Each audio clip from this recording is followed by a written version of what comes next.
Hello, this is Ian Noel Camalotis for CEntertainment Media, and welcome to Here At.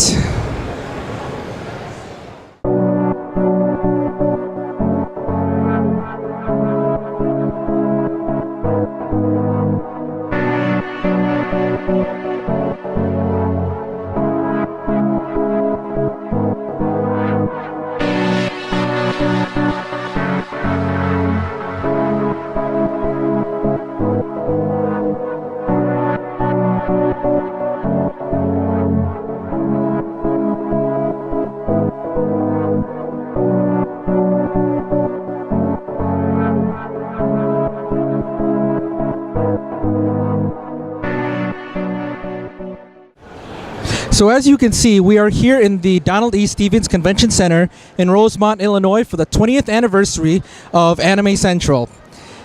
This is a great year for them as Anime Central celebrates their 20th year, 2 decades of bringing anime to Chicago.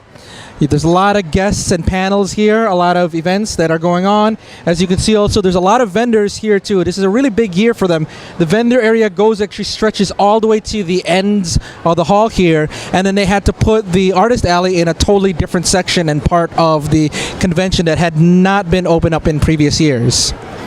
We're looking to meet with a lot of different guests. Some of the guests that we're hoping to see for you guys is Nabashin, a famous anime producer of comedy anime such as Puni Puni Poeme, Nerma Daikon Brothers, which is what I'm dressed up as, Ichiro from that show, and of course the ever-famous Excel Saga. Another guest we're looking to see if we can meet with this year is Imeruat. They are one of the bands that were charged with the music actually for Final Fantasy 13. This is their second year in attendance here. I was here a few years ago for that first appearance. They have some cool music, so do check them out. But we'll see if we can at least get a little bit of interview time, if not at least some of the music that they perform. Otherwise, let's check out what they've got this year.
Imeruat is the Japanese music group that consists of performers Masashi Hamauzu and singer Mina. This unique band returned to ACen for its first time since the release of their previous album, Black Ocean, back in 2012.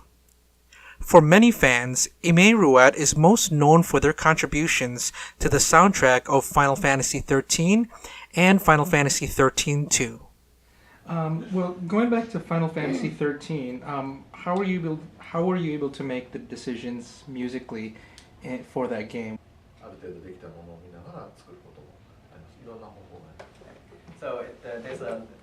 basically all of the above. So there were some scenes where he was shown a specific scene and was able to create the music from that scene. But he's given a list of sort of tracks that they need fulfilled, and some of them may just have a description, or some of them may have just an image or the full scene itself. So Hama's-san, he actually always wanted to do video game music, and that was his goal. So when he finally got the chance to do it, he was, more than anything, he was just overwhelmed with excitement, and he really wasn't nervous about it at all. It's just that feeling of excitement to be involved in such a project.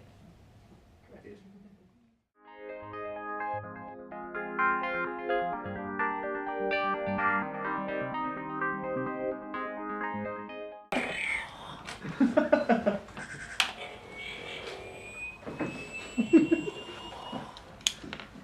最後のバケモンの感じの音がしないんでね。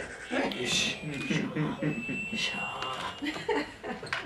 これインタビューだよね。撮影会じゃないよね。This is an interview, right? Not like a movie making session. Could be both. Could be It's not both. an audition, no. いやオーディションではないですか。惜しかった。残念でした。オーディションだったから自信があったんですけどね。He could have made Robert Downey Jr.'s run for his money. He's the spitting image. Nabashin, otherwise known by his real name Shinji Watanabe, is the creator of such animes such as Excel Saga, Puni Puni Poemi, and the anime musical series Nerima Daikon Brothers, but also is a character in these same anime series as well. A regular at many anime conventions, especially in Chicago, Nabashin brings his humor and energy to the panels that he hosts. Dun dun dun dun dun dun dun dun dun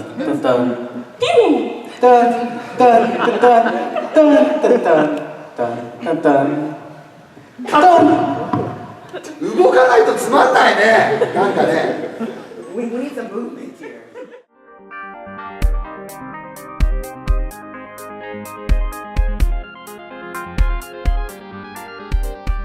Samurai Dan and Jillian are one of the most well-known guests in anime conventions with their entertainment and education that they bring to congoers when it comes to Japanese history and culture.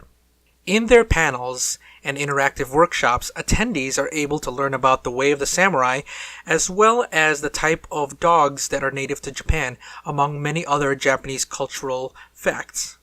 A faster combination cut is called kaishiwaza, or returning technique. So in this case, you cut down and then reverse the blade and bring it back up on the same path. For test cutting purposes, you're not going on the same path, or she's cutting air on the second strike. She's cutting down, reversing the blade, and cutting up. Kaishi doesn't refer to the angle, simply the concept that the cuts are going along the same angle but in the opposite directions. My wife may be cutting up and then down, or over and then back. I have no idea, and I'm going to get out of the way because there's a good fair chance she doesn't have an idea either. Hi, sweetie. I love you. Kaishiwaza.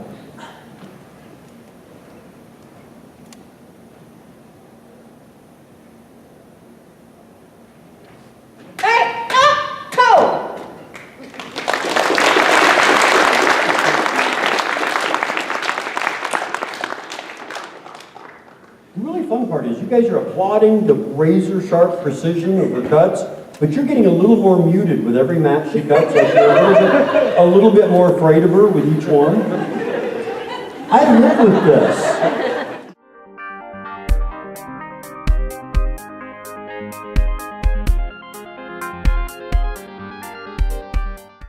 So I'm here at the Bushiroad booth where Bushiroad is training people to learn these new card games that they have. And I'm here with Jason, who represents Bushiroad. So could you tell us a little bit more about this new card game that you guys are demoing here? Yeah, I'd be glad to. So our newest game is called Dragoborn, Rise to Supremacy, and this is actually Bushiroad's first try at a game that's mainly targeted at the English audience. So this game has never been out in Japan, and the very first release will be in English. In August 2017, we'll have 3 trial decks and 1 booster set. This game was actually developed by Mike Elliott, one of the biggest game designers of America, in conjunction with a lot of big staff from Bushiroad, people who helped design Cardfight Vanguard, White Shores. They've all been working on this project for the past year. Okay, and it seems to be a little different. Like you said, it's going to be geared towards more American audiences. Could you tell us a little bit more how the game is played, or like what the main point of how to win the game is? Because I know some games you want to eliminate the opponent's characters or creatures. Other times you want to take that opponent's life. This seems to be a little different. So how is this mainly played? So this game is pretty easy to get into. It's a classic game where you summon creatures and use spells to defeat your opponent. In this game, you play sort of a general, the Dragoborn, and you have your own forts. Once all of your forts are destroyed and open to the enemy, then you lose the game. Okay. Well, is there anything else you want us to let us know before we demo out the game? Oh, yeah, okay. So one of the biggest things about Dragonborn is that it's one of the very first TCG games to actually incorporate dice into the gameplay. So it's actually a huge factor in gameplay and playing around the dice of you and your opponent. So it's always a different game no matter how many times you play it. Hey, well, thank you so much, Jason. Let's get to learning and demoing out this game. Okay. All right. The thing we'll do is we'll shuffle our decks and go ahead and draw 5 cards.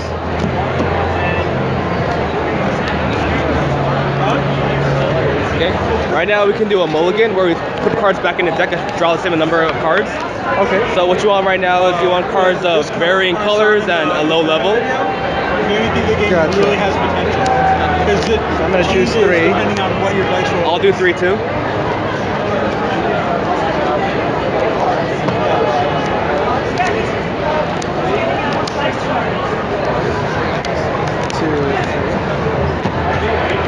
And after we're both done, we'll put some cards face down into our forward zones right here. So for now, normally it's 2 cards per forward zone, but we'll put 1 for right now for the demo. Okay. And this is like our life total, right? Yeah, so once you lose all 3 of these face down cards, you lose the game. It's like over there, like on the end somewhere. Okay. Alright. And I'll go first. So first thing we do is we roll our dice. And put them off to the side right here. I'll go ahead and draw. And to play my 3-cost angel, I have to rest 3 of my resources, so I'll have to rest at least 1 yellow to match the color, and 2 others. Creatures go over the fort zone.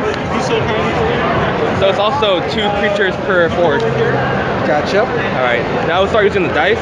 So the dice have 2 main purposes. If you put your dice in the corresponding lane of the same color, that's called a Drago Shield. The Drago Shield is an extra barrier for your fort, and each dice has 0 attack and X defense, where X is equal to the value of the dice. So I'll go yellow with yellow, green with green, red with red. And as turn player 1, I cannot attack, so I'll end my turn right now. Go ahead. Okay. So I draw, roll the dice. Put these to the side for now. The way they are. Okay. Go ahead and draw. Draw my card. Yeah. Starting from now on, after you draw, please take a card from your deck, put it upside down in your resource zone, matching the same color.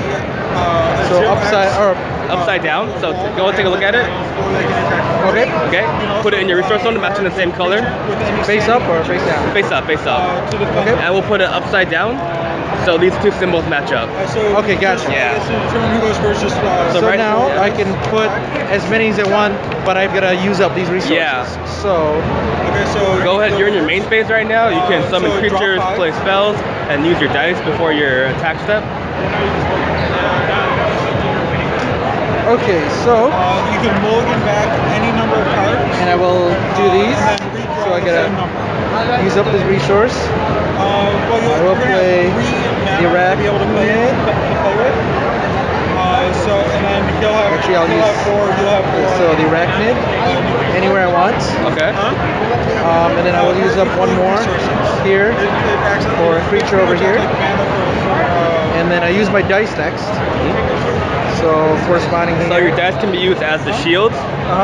And if you want, you can put a dice of any value, any color on any creature. That's called a Drago Cross.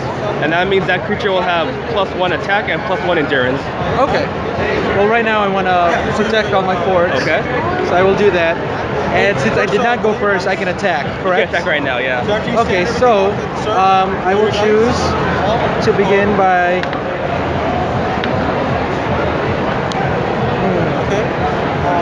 I will try to be aggressive here, and I will attack that one. That's a value of 1.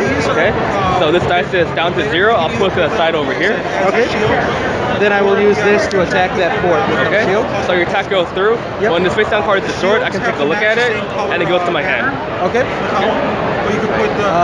And I will be finished with my turn. Okay, my turn. So I'll have to go into a stand step and restand all my things. I'll have to roll for new dice during my dice step. And I'll draw. It doesn't matter where you I will also get a new resource. Well, you would not, since you're going first, you can't attack. Right? So after you do that, then assign the dice. You can either put it as a also on the poster. Awesome, and this guy right here. Turn one, it's kind of best to do it as And this one as well. a shield. Because that's something they would have to, they wouldn't be able to. 2 creatures max. Okay. Yeah, it's 2 creatures per Force Stone. Let's see, I'll use my green as a Drago shield, red as a Drago shield, and my yellow as a Drago shield as well. Oh, sorry, as a Drago cross. Okay. Okay, right now, I'll attack with my 4 attack creature right here to your 4 value die. Yep. So that shield's gone. Okay. And I'll attack your face down card. If your spider had been standing upright, you could have rested it so they would battle it out. But I did not. Yeah, if it's already rested, then you cannot block with it. So my attack goes through and hits your face down card. For summoning, do we still have the tally sheets have to match one of the color? That shield over there. Anything that's ever, so I need 2. Goes to my hand. Yep. And since you can't battle the dart, Yeah. I will try to go for the win Okay. and attack that one right there. Alright, and that's the game, yeah. And normally there would be 2. No, so normally we would both start off with something like this, Since you don't have a port here, there's probably not going to be any. for a total of 6 life. The demo we did 3, but yeah. Okay. Fairly simple game, goes pretty quick, right? Yeah, it does. Yes. Really easy to enter the game. You don't need a lot of experience with trading card games at all, no. Okay, so just basic steps. And this game gets released again In August, we'll have 3 trial decks of different colors and a booster pack set.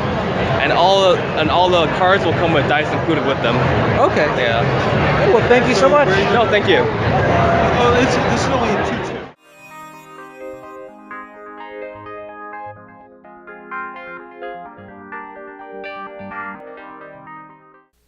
One of the annual performers at Anime Central is the artist known as Eric Maruscak of PepperInk.com, who shows off his chalk art skills by creating an enlarged version of a selected art piece that he colors in throughout the whole convention. We got a chance to talk to him again at the convention for the 20th anniversary of Anime Central. Hello everyone, I'm here again at ACen. This is ACen's 20th anniversary, and I'm here with the famous chalk artist Eric Maruscak. How are you doing this year? I'm doing good. I am tired, but I am feeling great because we got the artwork standing. Well, I'm looking at this. This is a very unique choice this year. Was it Viz Media that asked you to do this particular anime for this year's chalk art? Yes, absolutely. Viz Media has been having a big JoJo push this weekend. They've made a couple announcements about it and stuff like that. And they sent me this artwork about 3 weeks ago, and I took one look at it, and at first I was like, oh my god, that's going to be an undertaking, because it has this crazy warped checkerboard pattern in the background that's all magenta and cyan. The characters are like super colorful, and then if you look, there's these really unique shadow patterns that kind of curve through it that don't really follow the typical lighting sources. It's almost like there's been these dark areas overlaid on top of the piece, and I didn't know how that was going to translate to the artwork, but seeing it finished and standing up, I'm really happy with how it turned out. Now, some shows I'm given lots of options. I've done pieces at previous shows where a company will say, well, we know we want it to be a certain brand, here's 10 items, tell us which one works the best. In this case, that was the image. They sent it and said, this is what you're doing. And I've had that happen before where companies say, you can't alter it, you can't change it, right down to the copyright lines at the bottom, this is what we want. And I'm always like, okay, because it's a challenge to do something that's not my normal style. And as people have seen who've been coming to Anime Central for all these years, every year it's something quite different looking. And it's a great challenge to try and study the artwork of these different artists, see how they do their line work, see how they do their coloring, you know, how they actually do the layout, the balance and stuff like that, where they exaggerate points, where they make them more subtle. I learned a lot about the artwork when I recreate them. So my initial reaction to seeing a piece might just be like, can I have a couple options? But I always immediately get over that and go, no matter what, I'll make this work. If that's what you want, I'll do it. And we'll make it look really cool, because I always learn along the way. I learn to appreciate the art in a way that a lot of people glancing at it don't. Because when you're recreating every single line that exists in a piece of artwork, you learn a lot about it. So I always love the challenge of trying these different things. Well, one last thing, I always ask this of artists, and you've given your advice before, but want to ask this again. Do you have any advice for any aspiring artist, whether it's chalk art or any kind of art that you would like to impart on any of them? Absolutely. This is actually a story I've told 3 or 4 times to people coming up this weekend. Making art, most people can do it, but the problem is most people can do it until they're upset with themselves about it. All artists get upset with your work. The ones who are successful are the ones who get past that. Now, by saying that, what I mean is you could draw for a half hour and you may hate what you're doing. But just imagine even if you hated it and you hated every line of it, you kept going. An hour, 2 hours, 4. You add more lines, you correct the ones you have. You touch things up because it's a work in progress. It doesn't have to be perfect with every line that's laid down.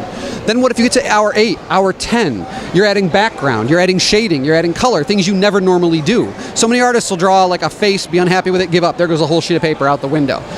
Well, this takes 30 hours to make from start to finish.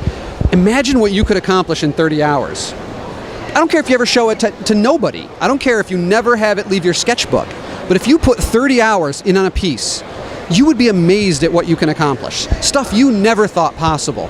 And once that door is open, you know you can do it again. You've done it once, you can do it more times. So to me, one of the most important things an artist can do is not give up. Not trash their own artwork, stop before it's finished, not complete. Finish it, sketch the whole thing out, sketch the background, do a whole finished piece. And like I said, even if never anyone sees it, get that experience in and know you can do it. Because once you've done that, you can do it more often. And eventually, before I did chalk art, I was drawing small cartoons. That was my thing. As a cartoonist, I like to draw tiny. I like to draw on small pieces of paper. I never thought I'd be doing giant 9-foot by 12-foot, 30-hour live performance murals at shows 15 years ago. I had no idea that was going to happen. Let alone now I've done close to 70 of them. So you don't know what's going to happen in 10 short years and how much you can accomplish. Start now, don't give up, and get past that point where you tend to stop working on a piece. Get past that point and see what you can discover. That's the best advice I can give anybody.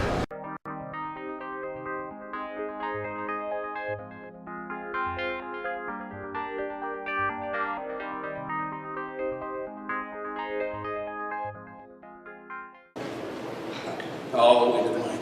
Just want to say again, for you guys, our attendees, 20 years, thank you all. We would not still be here without you guys, so thank you. Again, and welcome again to Anime Central 2017, our 20th anniversary. We have worked insanely hard to get to this milestone. It's one that a lot of, not convention, but anime conventions can't say they can do. Back in 1998, it was started as a anime club, which became a convention of 114 staff, which I can say I was a part of, 1,200 fans. We've come a long way from 1,200.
Well, here we are at the Donald E. Stevens Convention Center for ACen as we close out the whole weekend. Hopefully you were able to experience this here in person, but if you're not, we gave you everything that we could experience here for you guys. Hopefully we'll see you next year as they celebrate their 21st anniversary. Do check out animecentral.org for more details, or acen.org really, and hopefully in the future you'll be able to experience a lot of the fun stuff here. Other than that, this is Ian Noel Camelotis from CEntertainment Media signing off, and thank you for watching. See you next time.